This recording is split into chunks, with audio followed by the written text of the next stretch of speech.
నాకు అసలు నువ్వంటే ఇష్టమే లేదు. సో ప్రేమ దొంగే, పెళ్లి దొంగే. జీవితాంతం ఇలాగా బాధపడుతూనే ఉండాలి. నీ బాధను చూసి మీ తల్లిదండ్రులు కూడా బాధపడుతూనే ఉండాలి. అవి బాధ తట్టుకోలేక నాన్నకు పెరాలసిస్ వచ్చింది, బెడ్ మీద పడిపోయాడు. భార్యాభర్తల సంబంధం అది ఉందా, అది లేదా? నా నోట్లో చెప్పలేదు సార్. లేదండి అస్సలు. ప్రతి రోజు ప్రతి సెకండ్ నాకు ఇలా గుచ్చుతున్నట్లు ఉంటుంది మేడం.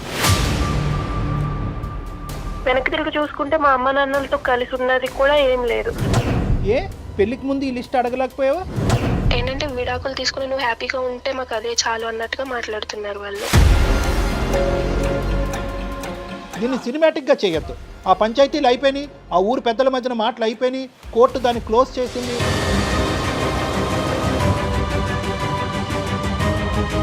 అదే మా నాన్నని బెడ్ మీద చేసిన తర్వాత నాకు జీవితం అయితే నేర్పించింది. ఇప్పుడైతే మాట్లాడినా కూడా మాట్లాడటం లేదు సార్. నీ పాత్ర కూడా ఉంటది దీంట్లో. ఊరికే నేను పంపించింది అనుకుంటున్నావా? అసలు కనీసం నన్ను చూస్తున్నావా, పట్టించుకుంటున్నావా, దగ్గరికి వస్తే వెళ్ళిపోతున్నావు. అంటే ఇప్పుడు నీకు రిలేషన్షిప్ అంటే టచింగ్ ఉండాల్సిందే ఏంది? ఏ అదే కావాలని ఎక్కడుంది? మరీ మాట్లాడకు విజయ్, అర్థం పర్థం లేకుండా అమ్మాయి పరువు తీసే ప్రయత్నం చేయొద్దు. ముక్కు నేలకు రాసిన నెక్స్ట్ క్షణమే నేను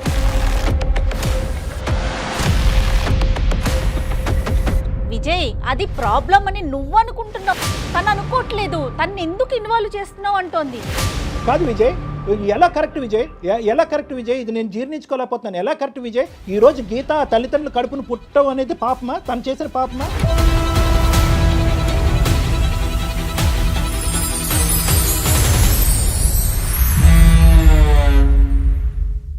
సికింద్రాబాద్లోని doctor Narayana college of hotel మేనేజ్మెంట్లో 100% job guarantee. 966365 doctor Narayana hotel management college వారు సమర్పించు అందమైన జీవితం కార్యక్రమానికి స్వాగతం. నమస్తే కళ్యాణ్ గారు. కళ్యాణ్ గారు, మనకి గీత అని మెయిల్ చేశారండి. వైఫ్ అండ్ హస్బెండ్ మధ్య ఇష్యూ, ఇద్దరు రిలేషనే, ఏరి కోరి పెళ్లి చేసుకున్నారు. రీజన్స్ వింటే చాలా సిల్లీగా అనిపించినాయి అండి నాకైతే అమ్మాయి పెట్టిన మెయిల్ ప్రకారం చూస్తే. సో ఇమీడియట్గా వైఫ్ అండ్ హస్బెండ్ మధ్య ఇష్యూ కాబట్టి మీరు మాట్లాడాల్సిందే అనిపించింది. తను నెంబర్ మనకి పాస్ చేసింది, నేను ఒకసారి కాల్ చేసేస్తాను.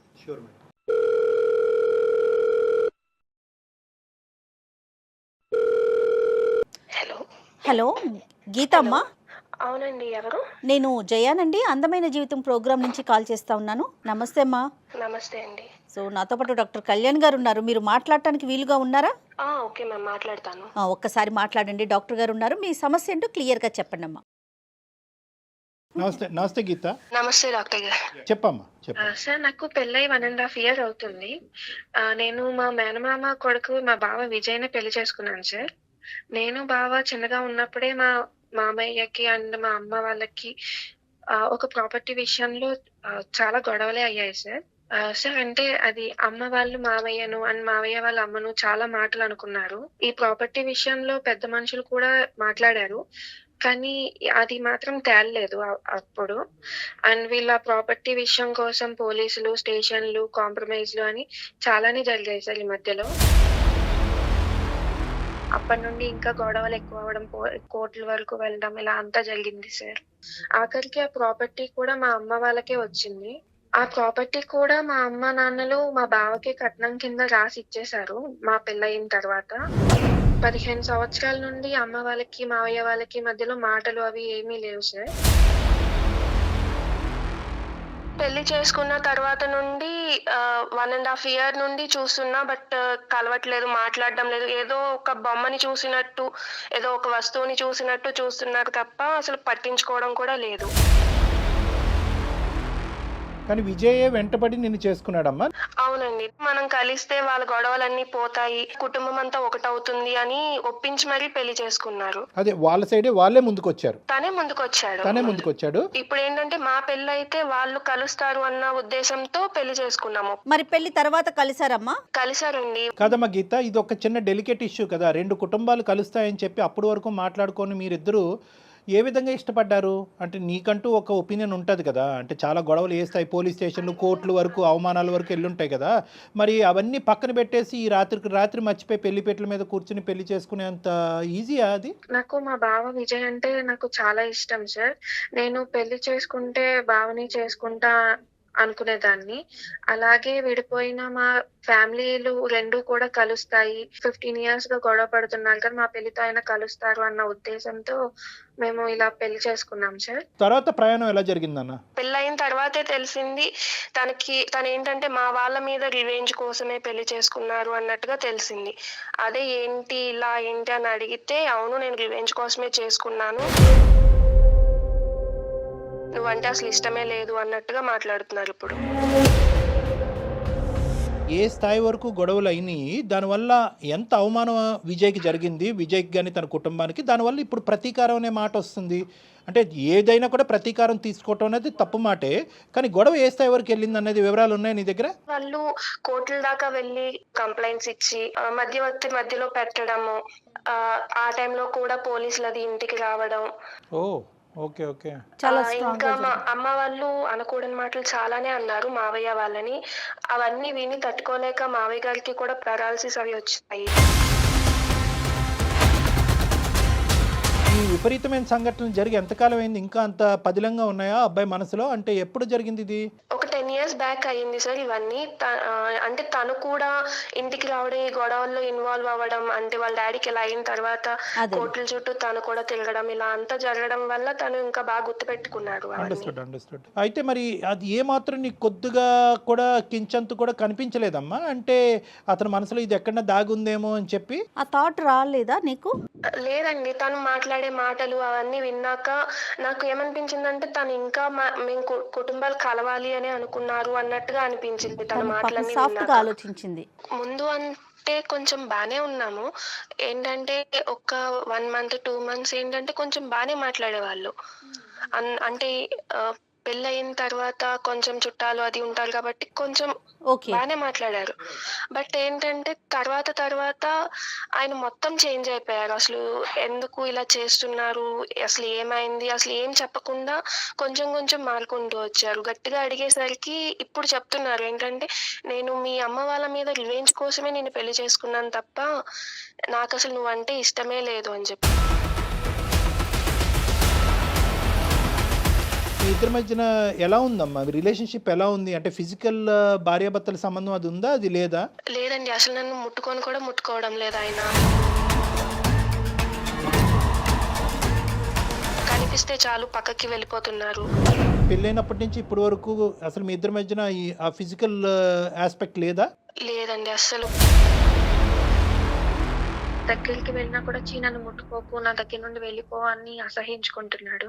నాతో కనీసం ఇప్పుడైతే మాట్లాడినా కూడా మాట్లాడడం లేదు సార్. పగ తీర్చుకోవటానికి ఇదంతా ఆడుతున్నటువంటి ఇది అన్నది నీకు ఎప్పుడు అర్థమైంది? నువ్వు బాగా టెన్షన్ లో ఉన్నావు. అంటే ఎలా తెలిసింది అంటే ఒక్కొక్క రోజు ఒక్కొక్కలా బిహేవ్ చేస్తున్నారు. నాకు ఫస్ట్ లో అర్థం కాలేదు. Unpredictable behaviour. చెప్పమ్మా. ఫస్ట్ లో అర్థం కాలేదు అసలు ఏం మాట్లాడుతున్నారు, ఏంటి, ఎందుకు ఇలా ఉంటున్నారు అనేది అర్థం కాల. మేబీ చాలా రోజుల తర్వాత కలిసారు కదా పేరెంట్స్ ని, ఏమన్నా కొంచెం గుర్తొచ్చాయా ఏంటి అన్న ఒపీనియన్ లో నేను ఉన్నాను. కానీ ఆయన మొత్తానికి దీని మీదే ఇదే గుర్తు పెట్టుకుని పెళ్లి చేసుకున్నారు అన్న విషయం నేను అసలు తెలుసుకోలేకపోయా. రోజుకి కొంచెం గొడవలు అవ్వడం వల్ల అది కొంచెం తెలుస్తుంది అసలు ఎందుకు ఇలా ఉంటున్నారు ఏంటి అని అడగడం వల్ల కొంచెంగా చెప్తున్నారు ఆయన, నేను ఎలాగే ఎందుకోసమే చేసుకున్నాను, మీ వాళ్ళ మీద రివెంజ్ తీసుకోవడం. మావయ్య అత్తయ్య ఎలా ఉన్నారు గీత? వాళ్ళు నీతో ఎలా ఉంటారు? వాళ్ళు మొత్తం నాకే సపోర్ట్ చేస్తున్నారండి. వాళ్ళ మనసులో ఏం బాధ లేదమ్మా? గతం జరిగినటువంటి గొడవలు ఆ బాధ ఇప్పుడు మీ ఆయన పెట్టుకున్నంత ఇదిగా వాళ్ళు పెట్టుకోలేదా? లేదండి, వాళ్ళు ఏంటంటే కలిసిన తర్వాత వాళ్ళు మా అమ్మ వాళ్ళు అత్తయ్య వాళ్ళ ఇంటికి రావడం, అత్తయ్య వాళ్ళు మా అమ్మ వాళ్ళ ఇంటికి వెళ్ళడం అంతా బానే ఉంది. వాళ్ళు కూడా నాకే సపోర్ట్ చేస్తున్నారు. సరే, ఇప్పుడు ఏమంటాడు అంటే ఇంతేనా జీవిత ప్రయాణం, ఇంతేనా అంటే నువ్వు అలా సఫర్ అవుతూనే ఉండాలి, అతని దగ్గర నుంచి ఎటువంటి support, emotional bond, physical relationship ఏది ఉండదు, ఇలా ఎండగట్టినట్టు ఇలా బతకాలా జీవితాంతం? అదేనా అతని ఉద్దేశం? అవునండి, నేను ఆల్రెడీ అప్పటికీ అడిగాను, నీకు ఇదే ఉద్దేశం ఉంటే ఇప్పటి వరకు బాధ పెట్టింది సరిపోదా అని చెప్పి కూడా అడిగా. లేదు, నువ్వు జీవితాంతం ఇలాగా బాధపడుతూనే ఉండాలి, నీ బాధను చూసి మీ తల్లిదండ్రులు కూడా బాధపడుతూనే ఉండాలి అన్నట్టుగా అంటున్నారు. సో బావా నువ్వు ఈ పెళ్ళి అనేటటువంటి కారణం నిమిత్తం మీరిద్దరు మళ్ళీ మాట్లాడుకోవటం అనేది ఆల్మోస్ట్ 1.5 year అంటే 8 years తర్వాతే మాట్లాడుకోవటం మీరు దగ్గర అలా ఏం కాదు, ఒక 1 year గా ప్రేమించుకుని పెళ్లి చేసుకున్నాము. పెళ్లి చేసుకున్నాక 1.5 year అయింది ఇప్పుడు. నేనేమనుకున్నానంటే ఇంతగా డైరెక్ట్గా రారా అని చెప్పి వెంటబడి పెళ్లి పెట్టల మీద డైరెక్ట్ కూర్చున్నారు అనుకున్నా. కాదు 1 year జర్నీ చేశాడు. 1 year జర్నీ చేసిన తర్వాత అంటే కూడా తను ప్లాన్డ్ గానే ముందుకెళ్ళాడు, ముందుగానే అనుకున్నాడు ఇట్లా చేయాలి ఇది సినిమాల్లో చూస్తే ముందే అట్లానే ఉంది కదండి. కదమ్మా ఇప్పుడు నువ్వు మాకు ఈ మెయిల్ పంపించడానికి కారణం ఏంటి తల్లి? అంటే ఏ విధంగా మేము అంటే అడ్రస్ చేయగలం అన్నది, అంటే నువ్వు ఒకప్పుడు అతను ఒప్పుకుంటే ఏంటి ఒప్పుకోకపోతేనేంటి 2 సైడ్లు ఓకేనా నీకు? ఎలా ఉంది నీ పరిస్థితి ఏంటి చెప్పు? ఇప్పుడు నా పరిస్థితి ఎలా ఉందంటే నేను ఆఖరికి విడాకుల కోసం కూడా అడిగాను. బట్ ఏంటంటే నువ్వు ఇలా జీవితాంతం ఇలాగే ఉండాలి, నేను నిన్ను ముట్టుకోను, ఇంకొకరు నిన్ను ముట్టుకోవడానికి వీల్లేదు అన్నట్టుగా అంటున్నారు. ఎంత క్రూయల్ గా ఆలోచిస్తున్నారో నిజంగా. ఇంకేమైనా ఫిజికల్ అబ్యూస్ ఏమైనా ఉందమ్మా? అంటే కొట్టడం కానీ లేదంటే లేదండి, అలాంటిది ఏం లేదు. ఓన్లీ ఏంటంటే మాటలతో మాత్రమే బాధ పెడుతున్నారు. అంటే ఇది అప్పుడు జరిగినటువంటి గొడవ ఒక ఎత్తు అయితే కనుక ఇప్పుడు కన్న కూతురునే జీవితాన్నే పణంగా పెట్టినటువంటి పరిస్థితి ఏర్పడింది. మరి అస్సలు తగ్గరే మీ పేరెంట్స్ ఏమంటున్నారు? వాళ్ళు వచ్చి మాట్లాడారు, అడిగారు. బట్ ఏంటంటే మా బావ దగ్గర నుండి ఒక్క రెస్పాన్స్ కూడా లేదు. మీరు ఇలాగే ఉండండి, మా డాడీకి మా డాడీ ఎంత బాధపడ్డారో మీరు అంతే బాధపడాలి. ఏం చెప్పినా కూడా కన్విన్స్ అవ్వట్లేదు వాళ్ళు. కాదు నాన్న, ఇప్పుడు గీత రెండు డోర్స్ ఓపెన్ అయ్యే ఉన్నాయి కదా. అంటే either he has to give you divorce and let you go free, or నిన్ను హ్యాపీగా నీ జీవితం నిన్ను బతకనివ్వాలి, లేదంటే అతను మారే వచ్చి మీ ఇద్దరు కలిసి ప్రయాణం చేయాలి. ఈ రెండేనా? ఈ రెండింటికి ఓకే నువ్వు? ఓకే అండి, నాకు ఎలా అయినా పర్లేదు. తను మారితే ఇంకా మంచిది. తను మారినా ఓకే, తను మారను నేను ఇలానే ఉంటానంటే తన బతుకునేదో అమ్మాయి బతుకునిస్తే తన దాన్ని తను చూసుకుంటాను అంతే. డివోర్స్ తీసుకుంటానంటే మీ పేరెంట్స్ ఓకేనా అమ్మా? దానికి ఒప్పుకోరేమోగా పెద్దవాళ్ళు. మా మావయ్య వాళ్ళు మార్పించడానికి చాలా ట్రై చేశారు, వాళ్ళకి కూడా ఇష్టం లేదు ఇలా డివోర్స్ తీసుకోవడం, అది అంతే ఇష్టం లేదు. కానీ మా అమ్మ నాన్నకైతే ఓకే, ఎందుకంటే నేను ఇక్కడ ఇబ్బంది పడుతున్నాను కాబట్టి మా అమ్మ నాన్న కొంచెం నా గురించి ఆలోచించి వాళ్ళు ఏంటంటే విడాకులు తీసుకుని నువ్వు హ్యాపీగా ఉంటే మాకు అదే చాలు అన్నట్టుగా మాట్లాడుతున్నారు వాళ్ళు. అంటే తనకు అర్థం కావట్లేదు, ఇంకా షాక్లోనే ఉంది. ఏంటి ఇప్పుడు కొట్టడు అని చెప్పి ఉండాలా, కొట్టడు తిట్టడు అని చెప్పి ఇక్కడ ఉండాలా, లేదంటే ఉక్కిరి బిక్కిరి వాతావరణం క్రియేట్ చేస్తున్నాడని చెప్పి ఇక్కడి నుంచి పారిపోవాలా? ముందు నువ్వు వెనకతలు గొయ్యి అమ్మాయి పరిస్థితి. ఇప్పుడు సమాజం బయటకు వెళ్ళింది అనుకోండి, ఆడపిల్ల ఏమో అంత చక్కగా ఉంటాడు విజయ్, ఉద్యోగం చేసుకుంటున్నాడు, పువ్వుల్లో పెట్టి చూసుకుంటాడు, నీకేం మాయరోగం అమ్మాయి ఎందుకు వదిలేవని అంటారు. సో ఇప్పుడు at the end of the day ఈ అమ్మాయి ఇక్కడ ఉండలేదు, బయటకు వెళ్ళి సమాజానికి సమాధానం చెప్పుకోలేని పరిస్థితి. అయినా కానీ డివోర్స్ అడుగుతున్నావు, చాలా ధైర్యంగానే అడుగుతున్నావు. Hats off. ఆ ఒక్క విషయానికి నిన్ను మెచ్చుకోవాలి. ఎందుకంటే చాలామంది ఆడపిల్లలు సరే ఇక్కడే తేల్చుకుంటాను నా లెక్క, ఇంకేముంది ఇలా కట్టబెట్టారు కాబట్టి ఇంకెలాగే బ్రతుకుతుంటాను, అట్లీస్ట్ నువ్వు బాగా మాట్లాడుతున్నావు, ఆ విధంగా ఆలోచిస్తున్నావు. కానీ అతను ఎంతవరకు దాన్ని అంగీకరిస్తాడు అనేది మనం చూద్దాం. మరి అతనితో మాట్లాడదామా? విజయ్తో మాట్లాడదాం. ఏమా మాట్లాడదామంటావా గీత? ఓకే అండి, మాట్లాడదాము. కనెక్ట్ చేసినప్పుడు ఒక మాట చెప్పు, ఇట్లా అందమైన జీవితం డాక్టర్ కళ్యాణ్ గారు ఉన్నారు అనేసి. ఏమా? ఓకే అండి, ఓకే చెప్పి కనెక్ట్ చేసి చూద్దాం, ట్రై చేసి చూద్దాం. Okay. The person you are speaking with has put your call on hold. Please stay on the line. Hello hello బావా, మన మధ్య ఉన్న ప్రాబ్లం కి ఏదైనా సొల్యూషన్ దొరుకుతుందేమో అన్న ఉద్దేశంతో సుమన్ టీవీ అందమైన జీవితం ప్రోగ్రామ్ కి అప్రోచ్ అయ్యాను. సార్ వాళ్ళు కాల్ లో ఉన్నారు, ఒకసారి సార్ వాళ్ళతో మాట్లాడవా బావా? నువ్వు ఎందుకు అక్కడికి? ఎందుకు సంసారం నువ్వు వీధిలో పెడుతున్నావు ఏంటి? నేను ఎక్కడ పెట్టాను? ఆల్రెడీ నువ్వే తీసుకొచ్చావు కదా వీధిలోకి, ఇంకా నేనేం పెట్టడం? ఏదైనా ఉంటే మూసుకొని వచ్చి ఇంటికి వచ్చి మాట్లాడు. విజయ్, సారీ నాన్న, నేను డాక్టర్ కళ్యాణ్ చక్రవర్తి, సుమన్ టీవీ అందమైన జీవితం నుంచి కార్యక్రమం నుంచి మాట్లాడుతున్నాను. నేను నా పక్కన జయ గారు కూడా ఉన్నారు. అమ్మాయి ఏంటంటే ఒక ప్యానిక్లో ఉంది విజయ్. అంటే ఏంటంటే ఇప్పుడు ఎంతో ఇష్టపూర్వకంగా పెళ్లి చేసుకుంది, అన్ని గొడవలైనా కూడా కుటుంబం మధ్యన ఆ స్థాయి పోలీస్ స్టేషన్ గడపలు తొక్కినటువంటి స్థాయి గొడవలైనా కూడా మీరిద్దరూ ప్రేమించుకుని 1 year ప్రయాణం చేసిన తర్వాత ఇప్పుడు పెళ్ళైనటువంటి 1.5 year జర్నీలో మధ్యలో మీరు ఏంటంటే కనుక నాకు పూర్తి స్థాయిలో నువ్వు అంటే పూర్తి ఏంటలేండి 100% నాకు ఇష్టం లేనటువంటి పెళ్లి, కష్టమైన పెళ్లి, కేవలం రివెంజ్ గురించే చేసుకున్నాను అనే మాట అన్నారంట. అది ఆ అమ్మాయి ఇంకా జీర్ణించుకోలేకపోతుంది. ఆ అమ్మాయికి పదాలు కూడా రావట్లేదు, తన బాధను మాకు ఎక్స్ప్రెస్ చేయడం కూడా తనకు అర్థం కావట్లేదు. నీ వర్జన్ ఏంటన్నా అసలు విజయ్, ఏం జరుగుతుంది ఇక్కడ? సార్ యాక్చువల్గా ఏమైందంటే సార్, మాది చిన్న కుటుంబం సార్. నేను అమ్మ నాన్న ఉండేవాళ్ళము. నాకు 6 years ఉన్నప్పుడు ఒకసారి మా మా అత్తమ్మ వచ్చింది సార్. సారీ, అత్తమ్మ కాదు, సోకాళ్ళ అత్త. అమ్మని పదం కోల్పోయింది సార్. తను వచ్చి ఒక రోజు మా నాన్న పేరు ఉన్న ల్యాండ్ మొత్తం కావాలని అన్నరాని మాట్లాడి అనింది సార్. తను నా నోట్లో చెప్పలేను సార్, అలాంటి బూతులు మాట్లాడింది సార్.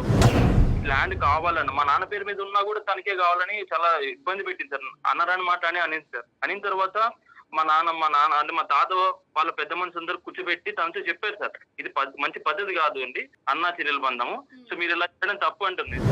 పెద్ద మనుషులు కూర్చోబెట్టిన పంచాయతీలు చేశాం సార్ మేడం. గ్రామంలో మొత్తం వాళ్ళంతా పెద్ద మనుషులతో చేయించాం. ఓకే ఓకే, అన్ని ప్రయత్నం చేశారు. ఇక కాంప్రమైజ్ అవ్వట్లేదు మేడం. ఎలా అయినా తనకి ఆ ల్యాండ్ కావాలని అలా కూర్చొనే ఉంది తను. అదేలే విజయ్. ప్రతిరోజు మేడం మా అమ్మ నమ్ముతారు నమ్మరు మీరు, ప్రతిరోజు ఏడ్చింది మేడం. అవి బాధ తట్టుకోలేక నాన్నకు పెరాలసిస్ వచ్చింది, బెడ్ మీద పడిపోయాడు. తనకి బాత్రూమ్కి వెళ్ళాలన్నా ఇక్కడ ఏ చిన్న వెళ్ళాలన్నా ఒక పర్సన్ కావాలి. అబ్బా, దీన్ని తట్టుకోలేక మేడం రోజు రోజుకి తనకు వేరే డిసీజ్ వచ్చి చీమలు కుట్టే మేడం. చీమల తన బెడ్ మీద వెళ్ళేవాడు. అర్థం చేసుకోండి ఎలాంటి సిచ్యువేషన్ లో ఉన్నాడు మా నాన్న ఆ టైంలో. అదేలే విజయ్. ఓకే, ఆ సిచ్యువేషన్ నాకు తెలుసు మేడం. ప్రతిదీ నేను ఫేస్ చేశాను. నాకు ఆ తర్వాత పోలీస్ స్టేషన్ లోకి వెళ్ళాం మేడం. పోలీస్ స్టేషన్ చుట్టూ తిరిగాం, కోర్టు చుట్టూ తిరిగాం. వాళ్ళకి వచ్చింది మేడం, కేసు గెలిచారు వాళ్ళు. తర్వాత అదే ల్యాండ్ కట్నంగా నా పేరు మీద రాశారు మా అత్తయ్య. సో మీది మీకు వచ్చేసింది, అంటే దేని వల్ల అయితే ఇబ్బంది పడ్డారో అది మీకు వచ్చింది, అంతే కదండి. ఫైనల్ గా కోర్టుకు వెళ్ళినా జరగనటువంటి కార్యక్రమం పెళ్లి జరిపించింది. సర్లేండి, పోన్లేండి. ఈ బాధ ఎవరు పెట్టుకుంటారు మేడం? ఈ బాధ నేను నాకు తెలుసు మేడం. మీకు ప్రతి రోజు ప్రతి సెకండ్ నాకు ఇలా గుచ్చుతున్నట్లు ఉంటుంది మేడం. మీ బాధను అసలు ఎవ్వరం తగ్గించలేమండి. అది నిజంగా ఫేస్ చేసిన వాళ్ళకే తెలుస్తుంది. కానీ అసలు గీతకేం సంబంధం ఇందులో, మీరు అది చెప్పండి. గీతకి సంబంధం అన్నప్పుడు మేడం, ఇప్పుడు మా అత్త మా నాన్నకి అలా అన్నప్పుడు అక్కడ ఎవరు మేడం సఫర్ అయింది? నేనే కదా మేడం. అయితే మా అత్తకి నేను శాడిజం చూపిస్తా, అక్కడ సఫర్ అవ్వాల్సింది తనే కావాలి. ఇప్పుడు నేను ఇలా సంసారం చేయకోకుండా తనతో ఇలా ఉండడం వల్ల మా అత్తకి ఎంత మెంటల్ గా ఉంటుంది చెప్పండి. టచ్ చేయకోకుంటే నువ్వు పగ తీర్చుకోవాలనుకుంటే తీర్చుకోలే, కానీ ఈ ఐడియా ఎప్పటి నుంచి వచ్చింది నీకు? అంటే ప్రేమించినప్పటి నుంచే ఉందా, లేదంటే ప్రేమించటం కూడా నాటకమేనా, పెళ్లి ఒకటే నాటకమా? తనపై నాకు ఎలాంటి ఫీలింగ్స్ లేవు, ఎలాంటి ఒపీనియన్ బ్యాడ్ ఒపీనియన్ కూడా లేదు సార్. సో ప్రేమ కూడా దొంగ ప్రేమే. దొంగ ప్రేమ ఏం కాదు సార్. మరి ఆ లెక్కన ఈ లెక్కన ఈ రెండిట్లో ఏదో ఒకటే తేలాలి. నీ ప్రేమ దొంగదా, లేదంటే పెళ్ళి ఒకటే దొంగ? నువ్వు వాస్తవానికి ప్రేమించినప్పుడు నీకు ఈ పగ తీర్చుకోవాలనేటువంటి ఆలోచన అప్పుడు రాలేదు. పెళ్లి చేసుకున్న తర్వాత బహుశా నువ్వు ఏం చూసావో ఏం విన్నావో నాకు తెలియదు, కానీ పగ అనేటటువంటి ఆలోచన అప్పుడు వచ్చిందా? ప్రేమించుతున్నప్పుడే, మీరిద్దరు కలిసి ప్రయాణం చేస్తున్నప్పుడే అప్పుడే వచ్చిందా? నేను చిన్నప్పుడే అనుకున్నా సార్, ఎలా అయినా మా అత్త మీద ప్రతీకారం తీర్చుకోవాలనుకున్నా. సో ప్రేమ దొంగే, పెళ్లి దొంగే. 1.5 years బట్టి మోసం చేస్తున్నావు, ఎండగడుతున్నావు అనుకున్నావు, కానీ ఇది 1.5 years + 1 year అనమాట. అంటే 2.5 years బట్టి ఆ అమ్మాయికి చుక్కలు చూపెడుతున్నావు నువ్వు, అంతే కదా విజయ్? ఏం సాధిద్దామని విజయ్? మా అత్త ఏం చేసిందంటే సార్, మొత్తం ఊర్లో అందరూ పంచాయతీ చేసి మొత్తం మా నాన్న క్యారెక్టర్ బ్యాడ్ చేసింది సార్. తను ఇలా అంట మా నాన్నకి ఇలా అయిన తర్వాత మా అమ్మ పైన ఎంత బ్యాడ్ ఒపీనియన్ చేసిందంటే మొత్తం ఊర్లో వాళ్ళంతా ఏంటి మీ అమ్మ ఇలానా, మీ నాన్న ఇలా అని ప్రతి ఒక్కరు అలా అడుగుతుంటే ఎలా ఉంటుంది సార్ నాకు?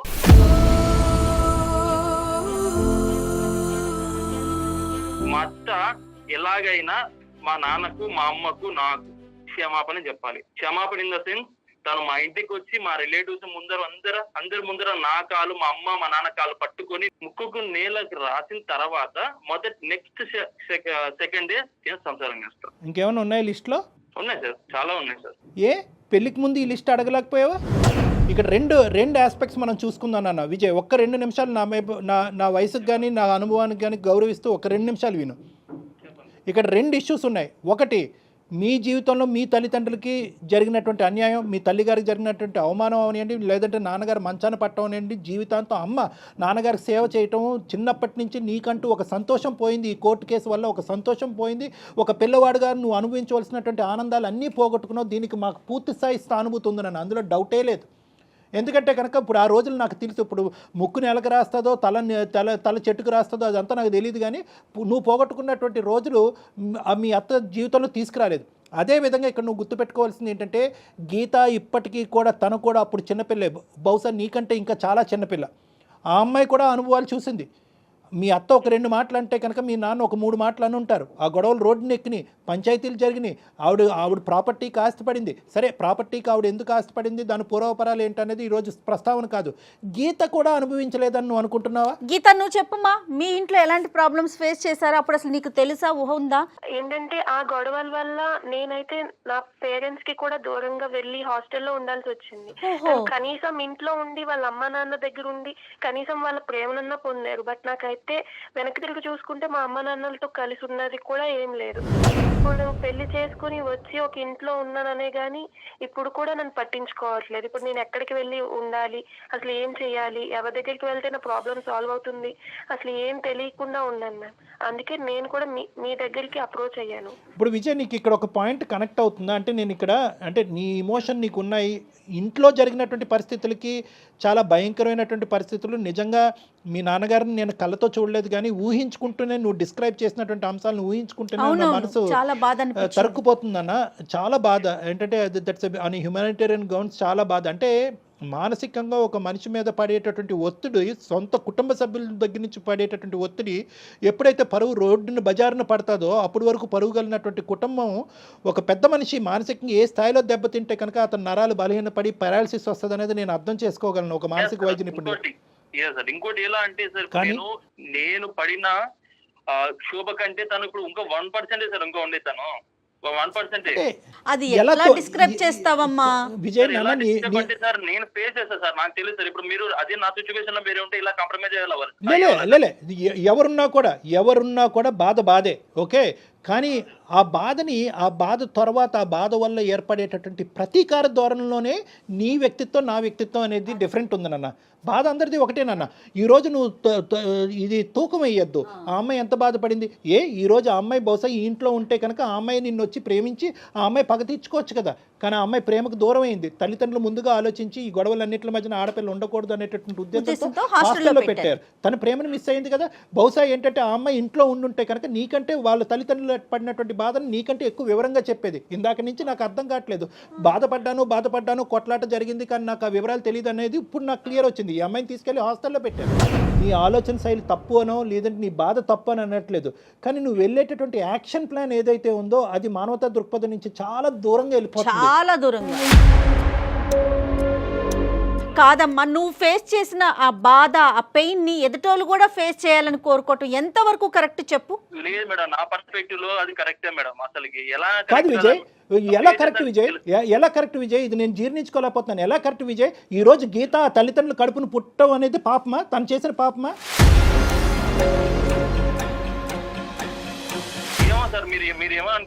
అలా కాదు నాన్న, ఇది వాళ్ళ తల్లి ఒక న్యాయబద్ధమైనటువంటి పోరాటం చేయటం వల్లే కదా కోర్టు ఆస్తి తీసుకెళ్లి మీ అత్తగారికి ఇచ్చింది.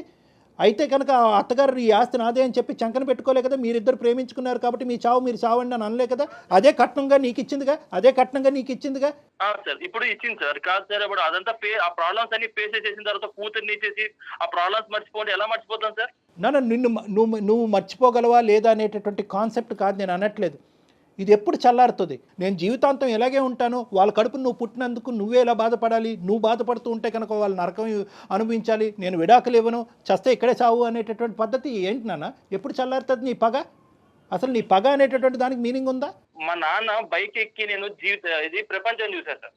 అదే మా నాన్నని బెడ్ మీద చేసిన తర్వాత నాకు జీవితం ఏదో నేర్పించింది. ప్రతిసారి నేను ఒక మ్యారేజ్ అనేటటువంటి కాన్సెప్ట్ గురించి మాట్లాడుతుంటే గీత ఇందులో ఎలా ఇన్వాల్వ్, గీత పరిస్థితి ఏంటి, గీత ఫ్యూచర్ ఏంటి, నీ పగ ఎప్పుడు చల్లారుతుంది అంటే కనుక నువ్వు వెంటనే మీ తండ్రి గారి దగ్గర తీసుకెళ్తున్నావు. నేనేం మాట్లాడలేను. మీ నాన్నగారి యొక్క పరిస్థితిని ఈరోజు తీసుకొస్తే నేనేం మాట్లాడలేను. ఆ గొడవలు అలా అయినాయి, ఆ మానసిక ఒత్తిడి అతనికి గురయ్యారు, దానికి సానుభూతి చూపెట్టడం తప్ప మీ నాన్నగారి యొక్క పరిస్థితిని నేను మార్చలేను, భగవంతుడు మార్చలేడు, ఎవరు చేయలేరు ఇది. కానీ దానికి ఇలా చిక్కుముడిగా ఒకదానికొకటి కలుపుకుంటూ పోతూ గీత మీద పగ తీర్చుకుంటూ మీ అత్త మీద పగ తీర్చుకుంటూ ఎప్పటికి ఎండ్ అవుతుంది? ఈ ఎండ్ పాయింట్ ఏంటి? నీ కడుపు ఎప్పుడు చల్లారుతుంది? దీనివల్ల ఇంకో కాన్సెప్ట్ కూడా నేను చెప్తున్నాను. నీ టోన్లో కూడా ఎక్కడ నాకు హ్యాపీనెస్ కనిపించట్లేదు నాన్న. నువ్వు పగ తీర్చుకుంటున్నాను అని కాల్ ఎగరేస్తున్నావు కానీ ఎక్కడ నీ టోన్లో కూడా హ్యాపీనెస్ లేదు. నువ్వు సఫర్ అవుతున్నావు. నీ జీవితం ఇటువంటి పెళ్లి జరగాలి, ఒక ప్రేమ లేనటువంటి పెళ్లి చేసుకుంటూ ఆ ప్రేమలో పగే కాన్సెప్ట్గా ముందుకెళ్ళిపోవాలనేది నువ్వు ఎప్పుడన్నా వర్ణించుకున్నావా? ఎప్పుడన్నా అనుకున్నావా? సార్ నా లైఫ్ అయినా పర్లేదు సార్, నాకు లైఫ్ అయినా పర్లేదు, తను మాత్రం అలా అవ్వాల్సిందే సార్. నాకు నాకు 100% పెడితే తను 200% మా అత్త సఫర్ అవ్వాలి. అయ్యేంత వరకు నా లైఫ్ ఏమైనా పర్లేదు సార్. నాకు వేరే నువ్వు మా అమ్మని సఫర్ అయ్యేలాగా చెయ్యి, నేనేం కాదన్ను. బట్ మధ్యలో నన్ను ఎందుకు లాగుతున్నావు? అసలు నాకు అసలు తెలియని విషయాల్లోకి నన్ను లాగి నన్ను ఇన్వాల్వ్ చేసి చెప్పు అసలు నన్ను ఎందుకు లాగుతున్నావు మధ్యలోకి? నేను ఏం చేశానని చెప్పు. నీ పాత్ర కూడా ఉంటది దీంట్లో. ఊరికే నిన్ను ఊరికే పంపించదు, ఏదో చేసే ఉంటది. ఊరికే నేను పంపించింది అనుకుంటున్నావా? నాన్న టార్చర్ చేసేటటువంటిది అయితే కనుక సంవత్సరంన్నర పాటు ఎండగట్టి జీవితాన్ని రోడ్డుకి ఇడిసినప్పుడు తన కొన్న కూతుర్ని ఒకే ఒక కూతురు జీవితాన్ని ఇలా చేసినప్పుడు ఈ పాటికి ఇప్పుడు వరకు చేతులకి ఇలా కట్టుకుని కూర్చుంటది అనుకున్నావా? ఒకదానికి నువ్వే క్రియేట్ చేసుకుంటున్నావు, అల్లుకుంటున్నావు. ఈఎంఐ పాత్ర ఉందంటావేందయ్యా బాబు? అసలు నీకేమైనా కాన్సెప్ట్ ఉందా? నీకేమైనా అర్థం అవుతుంది? ఈఎంఐ పాత్ర ఏంటి? పుట్టెరిగి ఈ అమ్మాయి హాస్టల్లో కూర్చుంది, ఇప్పుడు ఈ అమ్మాయి పగ తీర్చుకుంటుందని అనుకుంటున్నావా? ఏమన్నా డైలీ మాట్లాడతాడు సార్. డైలీ వాళ్ళ అమ్మ ఫోన్ చేస్తుంది, ఫోన్ చేసి ఏదో చెప్తుంటది. ఎక్కడ సావాలి కూతురు? ఎక్కడ సావాలి? తన కడుపు మాట్లాడుకుని తన కష్టాన్ని చెప్పుకోవటం కూడా పాపమేనా? నువ్వు మాట్లాడవు. వాళ్ళ అమ్మ క్యారెక్టర్ మామూలు కాదు సార్. ఎలా అయినా మమ్మల్ని ఇబ్బంది పెట్టడానికే చూస్తారు వాళ్ళు. సో వాళ్ళు తను అలా చేసే ఉంటది సార్, పక్కా చేసే ఉంటది, చేస్తుంది కూడా. కానీ ఇప్పుడు ఇబ్బంది పెట్టేది మిమ్మల్ని కాదు కదా, మీరే నన్ను ఇబ్బంది పెడుతున్నారు కదా. అదే మా అమ్మ ఏదో చేసేదైతే కనుక నేను కదా నిన్ను బాధపెట్టాలి. అంతే కదా, కరెక్ట్ కాదు.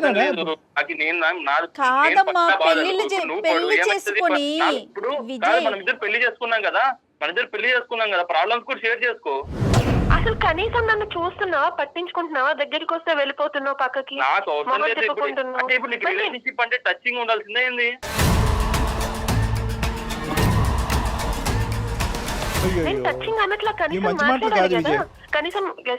ఇది నాగరికంలో మాట్లాడే మాటలు కాదు విజయ్. టచ్ కావాలి అనేటటువంటి కోరుకోవటం తప్ప ఒక ఆడపిల్ల భర్త దగ్గర నుంచి తప్ప? విజయ్ నీ డెఫినేషన్ ఏంటి? ఒక భాగం అంతే సార్, కానీ అదే కావాలనేది తప్పు. అదే కావాలని ఎక్కడుంది? మరీ మాట్లాడకు విజయ్. అర్థం పర్థం లేకుండా అమ్మాయి పరువు తీసే ప్రయత్నం చేయొద్దు.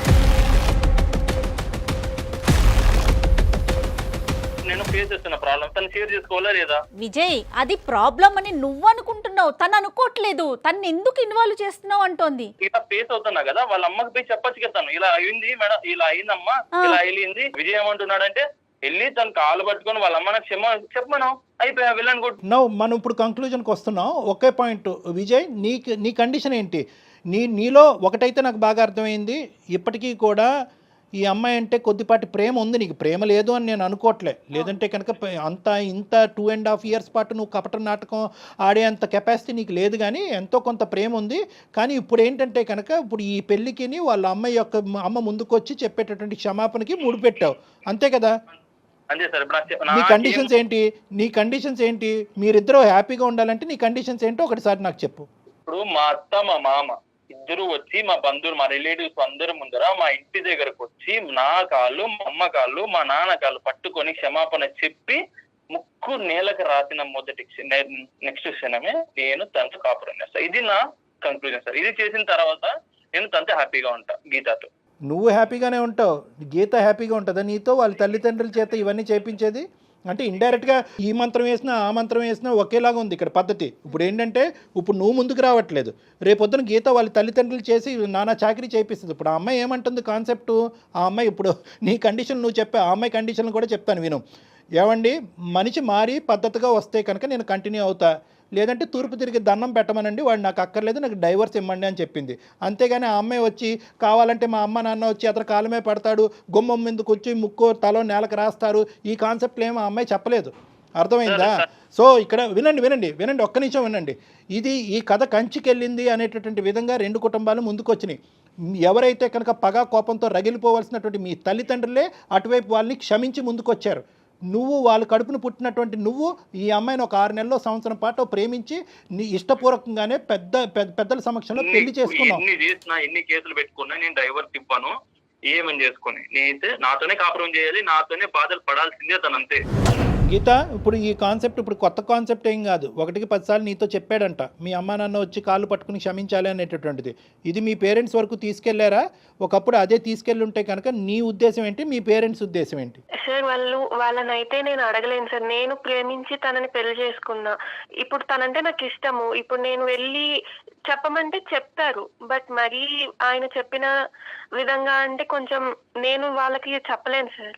క్షమాపణ అంటే నేను చెప్పించగలను. నాకు కూడా ఏంటంటేనమ్మా గీత, నాకు కూడా ఇది గుచ్చుకుంటుంది. అంటే నేను కూడా ఈ విధంగా మాట్లాడకూడదు. ఎందుకంటే ఒక టెక్నికల్గా ఒక సైంటిఫిక్ పద్ధతిలో మాట్లాడవలసినటువంటి డాక్టరు తప్పొప్పులు అప్పటి నుంచి జరిగినటువంటి గొడవలు ఏ స్థాయి వరకు వెళ్ళినాయి అనేటటువంటిది ఆలోచించకుండా కేవలం మీ తల్లిదండ్రులను వచ్చి క్షమాపణ చెప్పమన్నమ్మా, పెళ్లి తూతూ కలిసిపోతారు అనేటటువంటి పద్ధతి కరెక్ట్ కాదేమో అని నాకు అనిపిస్తుంది.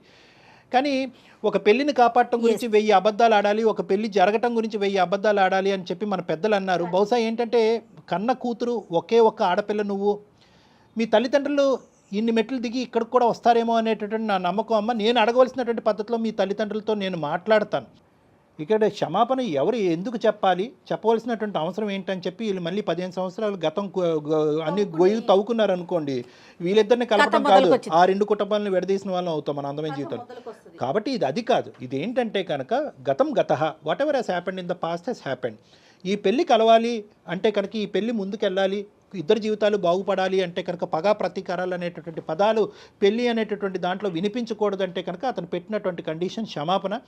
అందులో చెప్పడానికి వాళ్ళు వెనకాడరు. ఎందుకంటే కూతురు జీవితం కాపాడటం గురించి ఒక క్షమాపణ అనేటటువంటిది అడగటానికి, మనస్ఫూర్తయిన క్షమాపణ అడగటానికి వాళ్ళు వెనకాడరు అనేటటువంటి ఆలోచన. ఒప్పుకున్నప్పుడే వాళ్ళు రెడీ అండి. పెళ్లికి ఒప్పుకోవటం కాదు మేడం, 15 సంవత్సరాల పాటు ఒక ప్లాట్, ఒక ల్యాండ్ గురించి ఫైట్ చేసింది ఆ అమ్మాయి, ఇలా ఇచ్చేసింది వెంటనే. ఎందుకు కూతురు జీవితం, అరే నేను ఎందుకు ఫైట్ చేశాను నాకు అర్థం కాలేదు, కోర్టు నాకు ఎందుకు ఇచ్చింది నాకు అర్థం కాలేదు, నా కూతురు కంటే మించింది ఒక ఆస్తి ఏమీ లేదని చెప్పి ఆస్తి వెనక్కి ఇచ్చేసి, అది విజయ్ అర్థం చేసుకోవాలి. ప్రైమరీ పాయింట్ లేదు, నాకు ఆస్తి కావాలి ప్లస్ క్షమాపణ కావాలి, కూతురు కావాలి, అయినా కానీ నేను పగ తీర్చుకుంటానంటే ఆయన చచ్చినట్టు నా దగ్గరే పడి ఉండాలి, నేను వదలను అంటున్నావు నువ్వు. అసలు ఒకటే విజయ్ సరే, నేను కూడా ఇన్ని మెట్లు దిగి అదే లేదమ్మా వాళ్ళు ఎందుకు క్షమాపణ చెప్తారు, గతం గొడవలే అని నేను ఇప్పుడు అంటే కనుక ఈ క్షణాన్ని మీరు ఇద్దరు విడిపోతారు లేదా ఇదే ఊబిలో ఆ అమ్మాయి జీవితాంతం ఇలాగే ఉండాలి, నువ్వే పగా ప్రతీకారం అంటుకుంటూ నువ్వేమొచ్చి మరి నీ ఉడుకు రక్తం ఏ రక్తం నాకు తెలియదు కానీ ఇలాగే కంటిన్యూ అవుతావు, నీ జీవితం నాశనం, ఆ అమ్మాయి జీవితం నాశనం, అందమైన జీవితం మీ ఇద్దరికి ఏం చేయనట్టు అయిపోతుంది. కాబట్టి నేనేంటంటే ఆ కాన్సెప్ట్స్ అన్ని తీసి పక్కన పెట్టేసి ఒక కన్న కూతురు కన్నటువంటి ఒక తల్లిగా ఆ పెళ్లిని కాపాడటం గురించి ఆవిడ సారీ చెప్పడానికి రెడీ చేపిస్తాను అనే బాధ్యత నేను తీసుకుంటున్నాను. కానీ నువ్వు దీన్ని పెద్ద సినిమాటిక్గా చేయొద్దు ప్లీజ్ విజయ్, దీన్ని సినిమాటిక్గా చేయొద్దు. ఆ పంచాయతీలు అయిపోయినాయి, ఆ ఊరు పెద్దల మధ్యన మాటలు అయిపోయినాయి, కోర్టు దాన్ని క్లోజ్ చేసింది, ఆస్తి ఒకరికి చెందాలనుకుంది, ఆస్తి నాకు వద్దు, నా కూతురికి మించింది కాదని చెప్పి అదే ఆస్తి మీ చంకని చేరింది ఈరోజు. ఇటువంటి పరిస్థితుల్లో నువ్వు ఒక మెట్టు దిగాలి. క్షమాపణ అంటే ఆవిడ చెప్పిస్తాను కాదు సార్, మీరు చెప్పింది ఇప్పుడు నాకు బాగా అర్థమైంది, తల్లి తర్వాత తల్లి లాంటిది మా అత్త, నాకు ఆ క్షమాపణ కూడా అక్కర్లేదు అనే పెద్ద మనసుతో నువ్వు ముందుకు వస్తావా, ఐఎమ్ వెరీ హ్యాపీ. కాదు క్షమాపణే నన్ను చల్లారుస్తుంది అనుకుంటే కనుక ఆ క్షమాపణ వాళ్ళ చేతి చెప్పించడానికి నేను రెడీగా ఉన్నాను. తీసుకుంటారు సార్. ఇప్పుడు మీరు ఇంత టైం తీసుకొని మా రిలేషన్షిప్ లో ఇంత మంచిగా చెప్పారు సార్. నాకు రియల్ గా చెప్తున్నా, ఏదో మీరు చాలా అంటే మా నాన్నే నాకు ఇలా చెప్తున్నారు అంటే మా ఫ్యామిలీ మెంబర్ గా మీరు ఇలా చెప్తున్నారు సార్. రియల్ గా ఓకే సార్, మీరు చెప్పిన దానికి నేను కాంప్రమైజ్ అవుతాను. కాంప్రమైజ్ విత్ క్షమాపణ, వితౌట్ క్షమాపణ? మీరు చెప్పిందని నాకు అర్థమవుతుంది సార్, ఎక్కడో తప్పు నాది కూడా ఉంది సార్. ఎందుకంటే గీత నేను ఇంత బాధ పెట్టాను, బట్ ఓకే నేను తన్ని చాలా చాలా ప్రేమగా చూసుకుందాం అనుకుంటున్నాను సార్. కానీ అర్థమైందమ్మా, అది అర్థం కాబట్టే మాకు కూడా విజయ్ సింపుల్ తెలుసా, సింపుల్ లాజిక్. అసలు అందమైన జీవితం డాక్టర్ కళ్యాణ్ చక్రవర్తి, జయ కూడా ఇక్కడ అక్కర్లేదు, ఏమీ లేదు. నీ మనసు ఇలా రగిలిపోతుంది అనేటటువంటిది ఓపెన్ హార్టెడ్గా నువ్వు ఎవరితో డిస్కస్ చేయకపోవటం అనేది ప్రధానమైన సమస్య. ఎవరు కూడా నీ లోపల రగిలిపోతున్నటువంటి అంశం, ఒరే ఒక అనవసరమైనటువంటి అంశం, ఒక గతానికి సంబంధించినటువంటి అంశం, అది వదిలేసారా, పగలు ప్రతీకారాలన్నీ తీసి పక్కన పెట్టి కలిసి ప్రయాణం చేయటం, జీవితాన్ని అందరూ సుఖమయం చేసుకుందాం, కలిసి ఉంటే కలదు సుఖం అనే ఒక్క పదం ఎవరైనా కానీ నాలాంటి పెద్ద మనిషి ఎవరైనా నీ మనసులో పెట్టుంటే కనుక ఈ 1.5 year కూడా వేస్ట్ అయ్యి ఉండదు. నిజంగా నీ భార్య దేవత నాన్న. ఎందుకు అంటే కనుక ఆ అమ్మాయి మొత్తం చెప్పినటువంటి దాంట్లో కేవలం వణికిపోతూ భయపడుతూ ఏడుస్తూ మాట్లాడిందే కానీ ఎక్కడ కూడా నా భర్త శాడిస్టానో, లేదంటే నా భర్త పనికిరాని వాడనో, లేదంటే పగ తీర్చుకుంటున్నాడు, గతానికి సంబంధించినటువంటి పగ తీర్చుకుంటున్నాడు అనేది చెప్పిందే కానీ నువ్వు ఒక శాడిస్టానో, ఒక భయంకరమైన డిస్క్రిప్షన్ ఎక్కడ ఇవ్వలేదు నీ గురించి. ఓపిక పట్టింది, వాళ్ళ తల్లికి చెప్పిందే కానీ ఎక్కడ కూడా ఈ గొడవలు పెరిగేటటువంటి విధంగా వాళ్ళ తల్లి వచ్చి మీ జీవితాల్లో ఇన్వాల్వ్ అవ్వకుండా అక్కడ కూడా జాగ్రత్త పడింది. అన్ని విధాలుగా జాగ్రత్త పడినటువంటి ఒక గొప్ప స్త్రీ నన్ను నీ భార్య, అది ఎప్పటికీ నువ్వు అర్థం చేసుకోవాలి. అవును సార్, డెఫినెట్ గా నేను యాక్సెప్ట్ చేస్తాను సార్ దీన్ని. కానీ వాళ్ళతో ఒక్కసారి చెప్పాను సార్, మా ఫ్యామిలీ వాళ్ళకి అంతే. మా అమ్మకి మా నాన్నకి మా అత్త ఒక్కసారి చెప్పానండి. ఏమో మనకు తెలియదు, ఈ పాటికే చెప్పేసుకున్నారేమో, వాళ్ళు అంత హ్యాపీగా మాట్లాడుకుంటున్నారంటే. సరే, నీ కోరిక మేరకు నేను ఒక్కసారి ఇరువైపుల తల్లిదండ్రులతో ఒకసారి మాట్లాడతాను. వాళ్ళందరూ కూర్చుని నీతో పాటు మాట్లాడతారు. వాళ్ళందరి మధ్యన ఎటువంటి విద్వేషాలు వైషమ్యాలు లేవు అని చెప్పి క్లియర్ కట్గా నీకు చెప్తారు. అప్పుడు నీ మనసు అప్పుడు చల్లబడుతుంది, మీరు హ్యాపీగా ప్రయాణం చేస్తారు. ఓకేనా? నేను టేకప్ చేస్తాను, నేను మాట్లాడతాను, ఇరువైపుల తల్లిదండ్రులతో నేను మాట్లాడతాను. ఓకే అమ్మా. విజయ్, ఎప్పుడు జరిగిపోయిన చెడుని వదిలేయాలమ్మా, దాంట్లోంచి మంచిని తీసుకునే ముందుకెళ్ళాలి. అదే కదా జీవితం. చూడు, ఒక ఆడపిల్ల నీకోసం ఎంత బాధపడతా ఉంది. దయచేసి ఆలోచించు. ఒక్కసారి మనం కౌన్సిలింగ్లో కూర్చుందాం. నువ్వు, మీ పేరెంట్స్, అట్లానే మన గీత వాళ్ళ పేరెంట్స్ అందరూ కలిసి ఒక్క సెషన్ ఒక్కసారి కళ్యాణ్ గారిని మీట్ అవ్వండి. దాని తర్వాత మనం ముందుకెళ్దాం. ఏమా? Right Vijay, all the best అమ్మా, హ్యాపీగా ఉండండి. గీత, థ్యాంక్ యూ మా. Thank you ma'am. కళ్యాణ్ గారు, ఇంత ఫాస్ట్గా తను రియలైజ్ అవుతాడు అనుకోలే. అతని లోపల ఈ యాంగిల్ అలాగ అతన్ని ముంచేసి అలా ముందుకు తీసుకెళ్ళింది. తీసుకోరా, పగ తీర్చుకోరా అని అంతరాత్మ ఏమని చెప్తుందంటే, పగ తీర్చుకో అని చెప్తుందే కానీ ఇటువైపు ఒక కనికరంతో చూడాలి, నా భార్యని చూడాలి, ప్రేమించినటువంటి ఒక ఆడపిల్లని, ఎటువంటి సంబంధం లేనటువంటి ఒక ఆడపిల్లని. నేను ఇందాక ఒక మాట అన్నాను కదా, ఆ తల్లిదండ్రులు కడుపును పుట్టడమే ఈ అమ్మాయి చేసుకున్న శాపం. సో ఇదన్నీ కూడా, ఇవన్నీ రియలైజేషన్ పాయింట్స్. ఇవేం చేసినాయి అంటే కనుక స్లోగా ఆ పగ అనే తెర తీసేసి అతనికి రియలైజ్ చేసినట్టుగా చేసినాయి. ఇక్కడ నా స్థానం అక్కర్లేదు మేడం. ఎవరైనా ఒక పెద్ద మనిషి కూర్చుని ఈ రెండు పదాలు అతని బ్రెయిన్లో పెట్టుంటే కనుక ఇది ఎప్పుడో తేలిండేదేమో. కానీ మీరు యాక్సెప్ట్ చేసి ఆమెతో క్షమాపణ అయినా చెప్పిస్తానన్నారు చూడండి, నాకు హ్యాపీగా అనిపించిందండి. ఎందుకంటే ఏం చేస్తాం, ఇప్పుడు కాపురం నిలబడాలి కదా, దాని తర్వాత ఏదన్నా అవుతుందా అంటే దాన్ని మనం ఎక్కడ ఊహిస్తాము? ఏం కళ్యాణ్ గారు? కరెక్ట్ జయ గారు. రైట్ అండి. నమస్తే. నమస్తే జయ గారు, థ్యాంక్ యూ. సంతోషం. సికింద్రాబాద్ లోని doctor Narayana college of hotel management లో 100% జాబ్ గ్యారంటీ. 966365365365. సుమన్ టీవీలో మీ పర్సనల్ అండ్ బిజినెస్ ప్రమోషన్స్ కోసం కింది నెంబర్ కి కాంటాక్ట్ చేయండి.